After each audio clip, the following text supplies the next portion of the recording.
Hi. Our longing for belonging.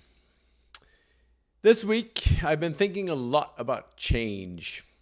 How much of it is around us, what it does to us humans, and why so many struggle so much with it. It's been a theme of many of these posts, and I think it is essential to recognize that every human being is struggling with change. Some certainly more than others. How we express our resistance to change also varies a great deal, as do the tools we all rely on to address it. When our own realities are being challenged or threatened, we make use of coping mechanisms to make us feel better, and not always in a healthy and constructive way. More often than not, we feel attacked, so we attack back. It's part of our human biology, and it's really hard to change. The law of entropy firmly reminds us that everything around us, including our own cells, constantly marches toward disorder and disintegration. And at some level, we can't fight it. We can only try to do our best to adjust our expectations and find ways to live in harmony with this reality.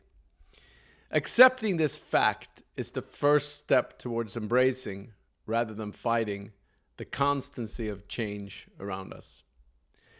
The sociologist Zygmunt Bauman had a wonderful way of talking about the feeling of change.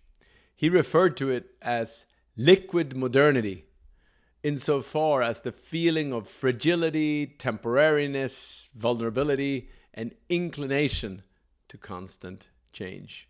End of quote. Steven Pinker also captured this essence most beautifully when he said, quote, "The ultimate purpose of life, mind, and human striving, to deploy energy and information to fight back the tide of entropy and carve out refuges of beneficial order." End of quote. There are, of course, so many layers to the notion of change and fear of change. At the most obvious level, it's about life and death, of mortality and impermanence. Aging is our most fundamental marker of change. When we or someone we love are going through health challenges, we naturally worry about suffering and losing all that the life we know and love represents. Safety is another realm that concerns us all. We all need shelter, comfort, and a place where we don't have to fear for our own survival. Of course, many people in the world don't have that, and it is one of the true injustices in life. It's important to note that during the past 50 years, we've made tremendous progress in the reduction of poverty globally, even though much remains to be done. That being said, in many parts of our Western world, we have witnessed a disturbing increase in murders, violence, intolerance, and acts of heinous and incomprehensible brutality. But belonging is the crux of our current issue. I find we humans are sheep. We are herd animals. When we don't belong, we don't know what to believe. And the enormous change in our world, primarily driven by advancements in communication technologies, has dislocated, disrupted, and disaggregated our sense of community. There's a lot to unpack here, of course. I will save some for another day.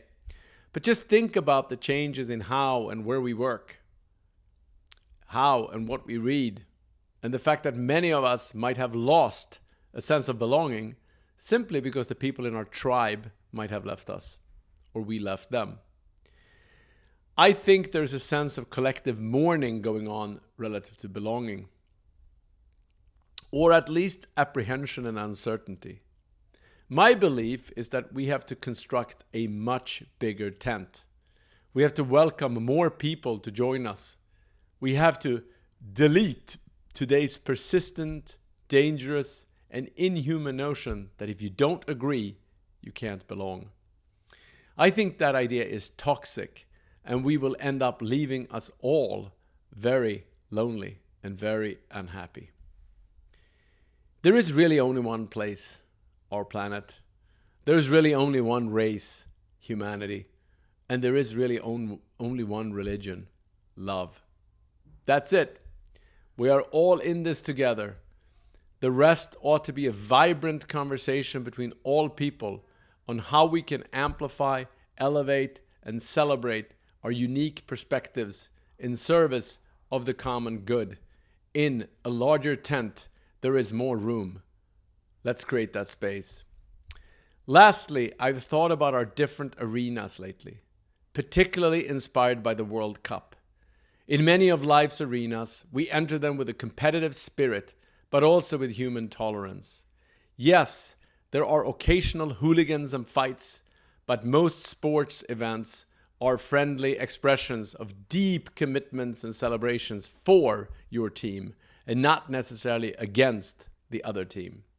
When we go to a theater or a show with perhaps an uncomfortable message, most audiences find ways to enjoy even what they inherently disagree with. And they show respect for both the cast and the theater staff. But somehow, in the arena of ideas, we seem to have regressed back to the time of gladiator fights and public executions.